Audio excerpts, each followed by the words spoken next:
Kanino galing ang address na ito? Pagtatanong ko kay Adriano, noong tiningnan muli ang address na nakalap niya tungkol kay Rufo.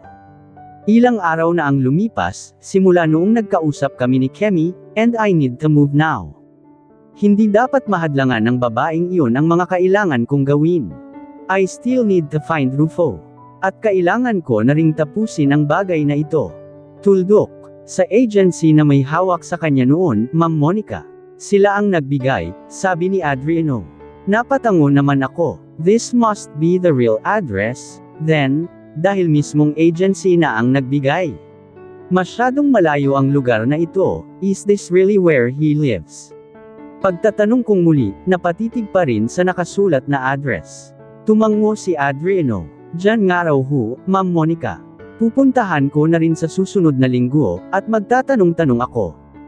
I sighed. Next week, hindi na ito dapat pang umabot sa susunod na linggo. Darius and I have other plans for the following weeks. Can't we do that tomorrow or the next day? Sasama na ako, para hindi na mag-aksaya pa ng oras, sambit ko. Tumango naman si Adriano. Sige po, Ma'am Monica. Tumango ako. Noong lumabas na si Adriano sa opisina ko rito sa Pimentel, tinawagan ko na agad si Triana. I heard she's going to be busy sa mga susunod na araw, dahil magbabakasyon daw siya. Hindi ko naman alam kung saan, at ayaw niya rin namang sabihin. Ang tanging sinabi, she'll be busy, at baka hindi na masagot pa ang mga tawag ko sa kanya at mensahe. You called, Cass. Bungad niya. I found Rufo's address. Mapupuntahan ko na siya, Trina. Malalaman ko na. Malalaman na natin. Pagbabalita ko. Are you sure about that? And where is he? It's a place somewhere a bit far. Pero agency naman daw ang nagbigay ng address sa driver ko, kaya siguro ay tama naman. Narinig ko ang malalim na paghinga ni Triana. Send me that address, Cass. Gusto man kitang samahan, I'm, well, busy. Napanguso ako, ngunit naiintindihan ko naman iyon. Basta ay send mo sa akin ang pupuntahan mong lugar. And for Pete's sake, Monica, mag-ingat ka, okay? Paalala ni Triana. Napangiti ako, at nagbaba ng tingin sa aking tiyan. Hinaplos ko ito ng marahan. Of course, Cass. Babalik naman ako agad, dahil may usapan kami ni Darius. We'll go to Batangas next week. And I think, napakagat ako sa aking lobby sa naisip. This is just a wild yes, ngunit hindi ko pa rin naman natitiyak. You think what? Triana trailed. Gagawa kayo ng bata sa Batangas. May laman ay ang tiyan mo, Cass. Please, isa-isa lang. Napasimangot ako. Ang bibig mo naman, Trina. Ang ibig kong sabihin, parang magpapakasal ulit kami sa Batangas. Mukhang doon ang plano ni Darius na ikasal kami. A church wedding. Kaya huwag ka munang magpaka-busy, please. I want you to be there. Batangas. Well, napaangat ang kilay ko sa pinsan, tila hindi iyon masagot. Titingnan ko pa talaga, Cass. I'm busy, sabi niya. Ngumuso ako, at bumuntong hininga muli. Fine, basta kapag tuloy iyon, kailangan ay naroon ka, okay? Pakiusap ko pa rin. Sa huli, mukhang walang magawa si Triana, kundi ang oo na lang. Hindi ko naman mapigil ang matuwa, iyon ay kung talagang ang tama ang tingin ko.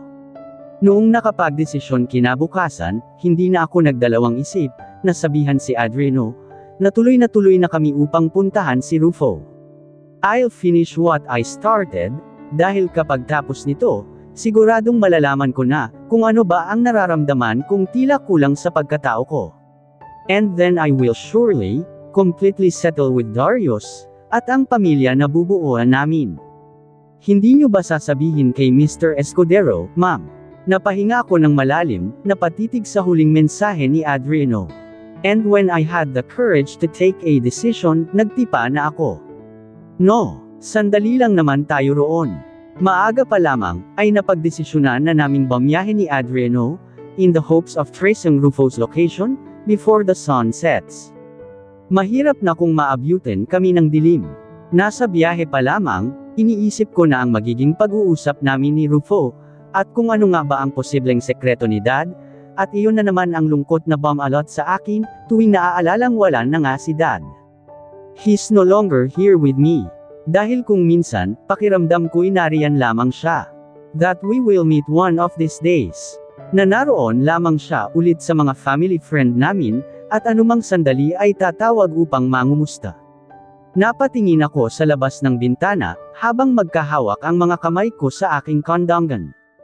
May lamig na humaplo sa aking puso. Masaya ako kay Darius. Masayang masaya. That is as clear as the morning sun. At higit akong masaya na magkakapamilya na kaming dalawa. So, I'm doing this favor not just for myself, but for the sake of building this family with Darius. Dahil gusto ko nang malaman, kung ano ba itong nararamdaman ko tungkol sa pagkatao ko. I feel like there's something they know that I don't. And that something is missing. Naisip ko na naman ang sinabi ni Kemi.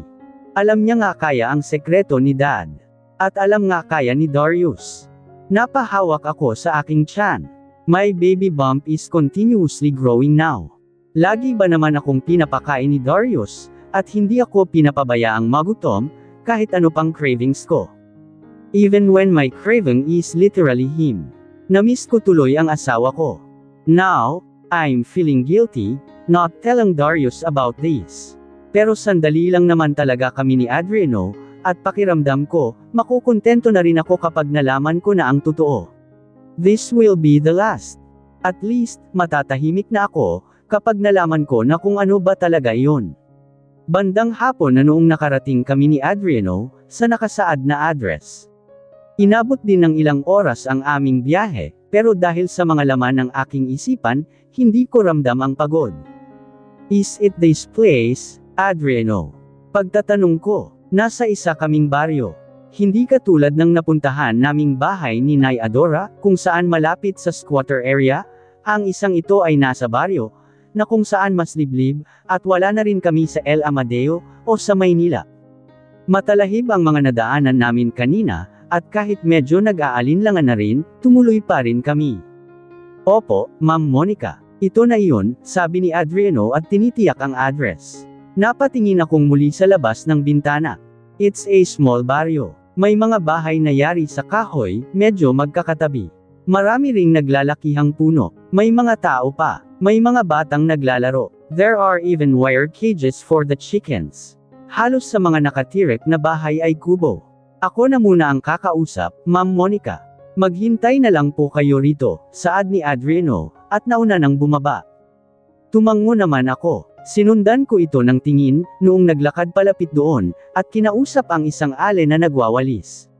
Dahil malayo, hindi ko marinig ang sagot ng ale, ngunit tiyak na ang tinanong ni Adriano, ay kung tama nga ba ang address, at kung may kilala silang Rufo rito sa lugar nila. Seryoso lamang akong nag-oobserba, humalukip-kap ako. Nakita kong may tinuturong direksyon ang pinagtanungan. Habang nakikipag-usap si Adriano, napatingin naman ako roon, sa mga batang naglalaro sa tabi ng kalsada. Nakatingin sila rito sa kotseng kinaroroonan ko, na mayroong tinted na salamin. They looked like they are talking about something.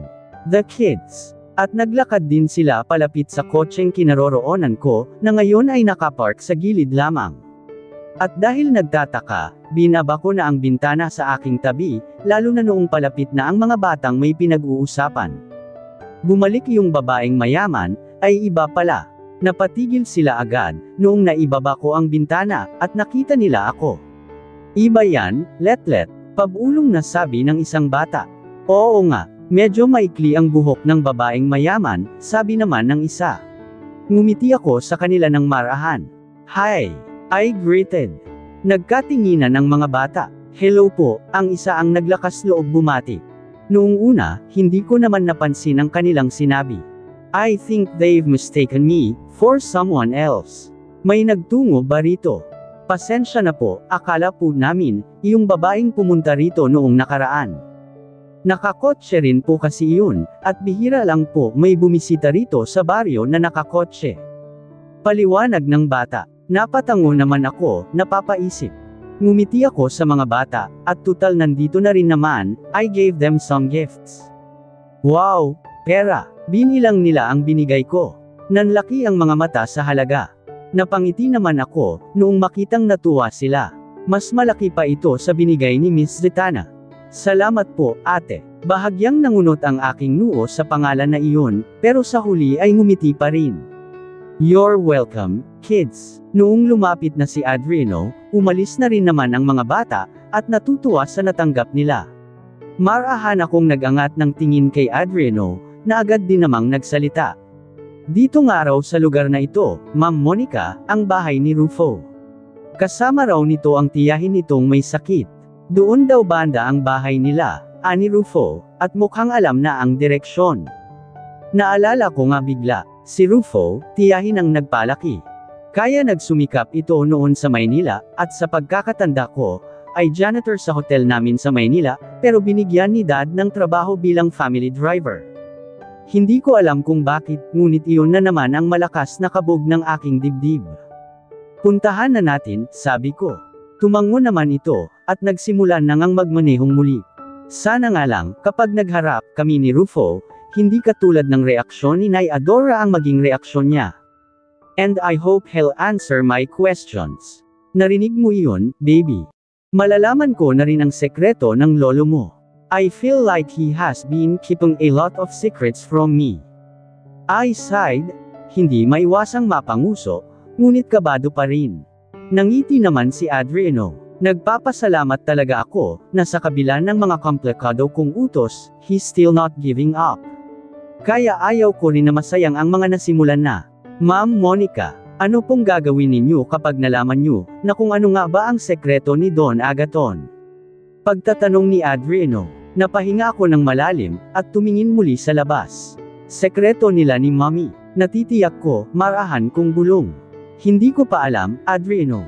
I'm just hoping that it's not something bad. Hindi na sumagot pa si Adriano. Narating din naman namin agad iyong sinabing bahay. It's not that far from where we stopped a while ago, kaya ilang minuto lang ay narating na namin. Walang gate o bakod ang kinatitirikan ng isang bahay, na hindi katulad sa mga bahay kanina. Ito ay medyo yari sa semento. May maayos na mga bintana, kumpara sa mga bahay kanina. Para bang naipagawa na ang bahay. Simple lang, hinanap ko si Nay Adora, noong nabalitaan kong binenta pala ni Dad ang bahay sa Maynila. Pagtapos akong ipadala noon sa El Amadeo, at nalaman ko ring pinaalis ang lahat ng trabahador, mula sa mga katulong, kay Nay Adora, at kayo na driver. Lahat iyon ay nilihim ni Dad mula sa akin. I sighed, remembering how I really thought, that Dad just wanted to be with some of our family friends nang sa gayon ay di niya maramdaman ang lungkot ng pag-iisa. Tama kayo, Ma'am Monica. Pinaalis na nga kami ni Don Agaton. Nagbalik tanaw si Rufo. Binayaran niya rin kaming lahat. Malaking halaga ng pera, kapalit ng huwag pagsasabi ng tungkol sa pagkatao mo, at huwag pagsasabi sa kung sino mang lumapit sa amin, at magtanong kung saan na kayo nakatira, lalo na ikaw, na pinadala sa probinsya nyo. You mean, may naghahanap sa akin? Sinikap kong huwag mautal. Iyon ang tanging naiisip kong dahilan, para gawin iyon ni Dad. Is someone looking for me? Mahirap man, tumango si Rufo. Mayroon. Napahugot ako ng paghinga. Wala pa man, ang lakas na ng kabog ng aking dibdib. Napatingin ako kay Adriano, at nakita kong seryoso rin itong nag-aabang sa sasabihin ni Rufo. Sino, Rufo? Sino ang naghahanap sa akin? Saglit itong natahimik. At talagang halata sa kanyang hindi mapalagay. Tumitingin din ito sa labas, na tila may makakarinig sa sasabihin. May matagal ng sekreto sina Don Agaton at Doña Caterina. Tanging si Nay Adora, at ako lamang ang nakakaalam, sa mga trabahador ninyo roon sa bahay nyo sa Maynila. Doon sa probinsya nyo, hindi ko alam kung sinong nakakaalam ng sekretong iyon. Napalunok ako. At bigla, tila gusto kong umatras. Naduwag bigla sa katotohanan.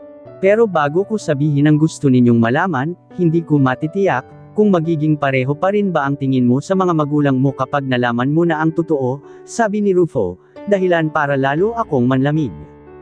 But I kept quiet, hindi man mapalagay, mukhang handa na rin siyang sabihin, ang kung anumang nalalaman niya. Matalik na magkababata sina Ma'am Caterina, at Don Agaton, pero dahil sa magulong buhay ni Ma'am Caterina noon, may nakilala siyang isang lalaki, pero sa huli, ay nalaman niyang may asawa na pala ito, at nalaman niya rin ang tunay nitong pagkatao, at trabaho, panimula ni Rufo. Bumalik siya sa El Amadeo pagtapos ng nangyari, nagdadalang tao, at kahit ganoon ang sinapit, ay tinanggap siya ni Don Agaton. Naging mag-asawa sila. My heart dropped, at pakiramdam ko, may kung anong bumuhos na malamig sa akin. Pagtapos, usual ko, may parte sa aking umaasang, hindi ito tulad ng naiisip ko. Ngunit seryoso itong tumingin sa akin. Ikaw ang batang iyon, Ma'am Monica.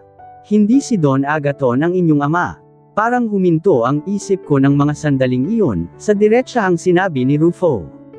At sa totoo lang, isa iyon sa mga posibilidad, na naisip ko, but to hear it was completely different, because I had my own hopes. Pero, nang inag ang boses ko, pero kahit kailan, hindi ko naramdaman na posible ang bagay na iyon. Dad loved me. Dad cared for me. He was the one who raised me. Mas istrikto pa si Mommy kaysa sa kanya, kaya paano? Are you sure about that, Rufo? Baka naman may nangyari sa anak ni Mommy, sa sinasabi mong nakilala niyang lalaki. And that I am really a product of her marriage with Dad. Mahinang sabi ko, halos tulala na, at tila isang sagot ang gustong marinig, ang oo si Rufo. Nag-init ang sulok ng mga mata ko, nang matamang umiling si Rufo. I had to part my lips so I can breathe properly. Napaiwas ako ng tingin, at binabalikan lahat ng sandali na kasama ko si Dad, mga sandali na ramdam kong may nagmamahal, at handang magsakripisyo para sa akin. He's the father that every child would ask for.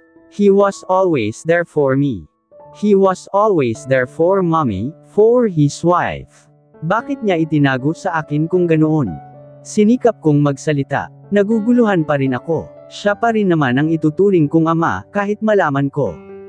He will always be my father, at walang makakapagpabago niyon. A tear fell from my eye, yung lalaking nakilala ni Mommy. Do you know who he is? Rufo was torn between nodding, and keeping his mouth shut.